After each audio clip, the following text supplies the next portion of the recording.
The Goliad Massacre. The other Alamo. Although overshadowed by the fall of the Alamo, the Goliad Massacre claimed the lives of twice as many Texas rebels. As the ashes of the Alamo continued to smolder, Sam Houston feared another disaster could befall his Texas Army. Mexican forces under General Antonio Lopez de Santa Anna continued to sweep across Texas toward Fort Defiance, the presidio in Goliad that had been seized by the rebels in October 1835 at the onset of the War for Independence. Houston ordered Colonel James W. Fannin to evacuate his 400-man force from Goliad and retreat to Victoria, a town 30 miles to the east behind the natural defense of the Guadalupe River.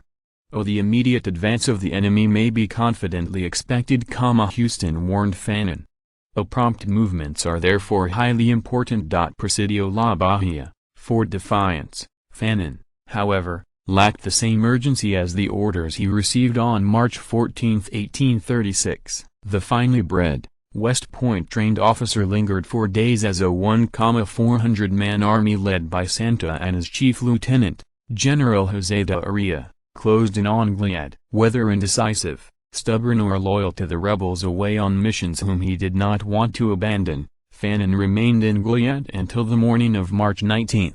By the time the colonel ordered the retreat, it was too late. Urie's advance riders had already spotted the Texan defenses, and the main army was just hours behind. Even on the move, Fannin's long-delayed retreat advanced at a sluggish pace. When one of their carts fell into the San Antonio River, the colonel told his men to halt and retrieve it.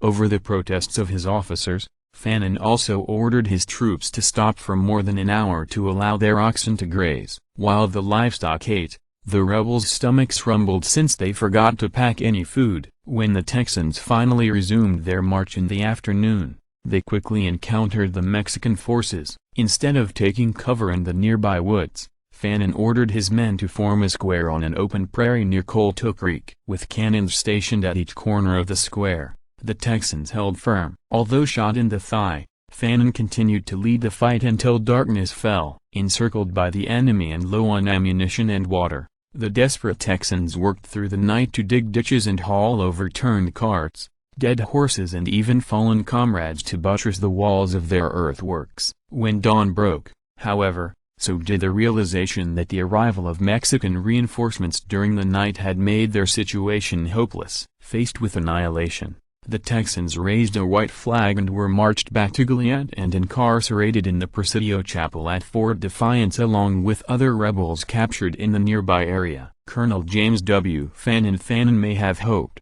and even expected, that his men would be treated as prisoners of war and given clemency. If Aria gave him that guarantee, however, he did not have the power to do so. A decree issued by Santa Anna in December 1835 ordered that all foreigners fighting against the government would be treated as pirates and executed. Aria, however, urged his commander to be lenient.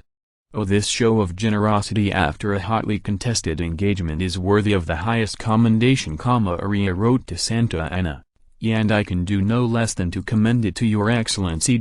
Santa Anna, however, had no desire for such mercy. He ordered the immediate execution of the perfidious foreigners and dispatched an aide to Goliad to ensure that Lieutenant Colonel José Nicolas de la Portilla, who had been left in charge at Goliad while Aria continued his march through southern Texas, carried out his brutal directive. An hour after Santa Anna's execution orders arrived, Portilla received the contradictory message from Aria to treat the prisoners with consideration, and especially their leader, Fannin. After an agonizing night weighing the two instructions, Portilla decided to uphold the wishes of the Mexican dictator. General José de Aria. As Palm Sunday dawned on March 27, the prisoners were divided into quarters. While the sick and wounded remained in the chapel, the other three groups were escorted on different roads out of town. Believing they were on missions to gather wood, drive cattle or even sail to safety in New Orleans, the rebels joked and swapped stories.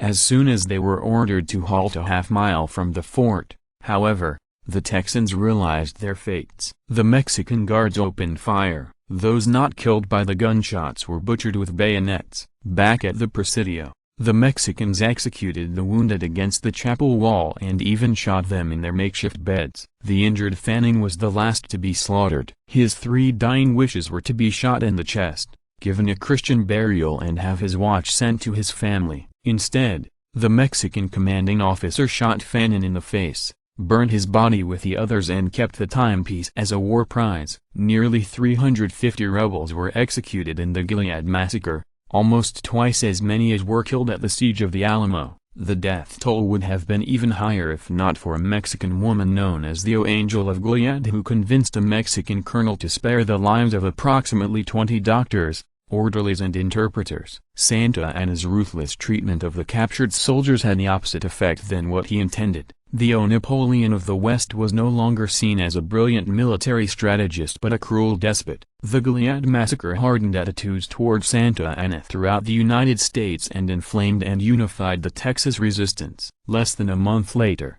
as Houston prepared his men for the decisive Battle of San Jacinto that would earn Texas its independence, he concluded his impassioned speech with the rallying cry, "Oh, remember the Alamo, the Alamo, the Alamo!" His men thundered a reply with an addendum, "Oh, remember the Alamo, remember Goliad!" Check out additional primary sources on the Texas Revolution at Texas Rising, Historian's View.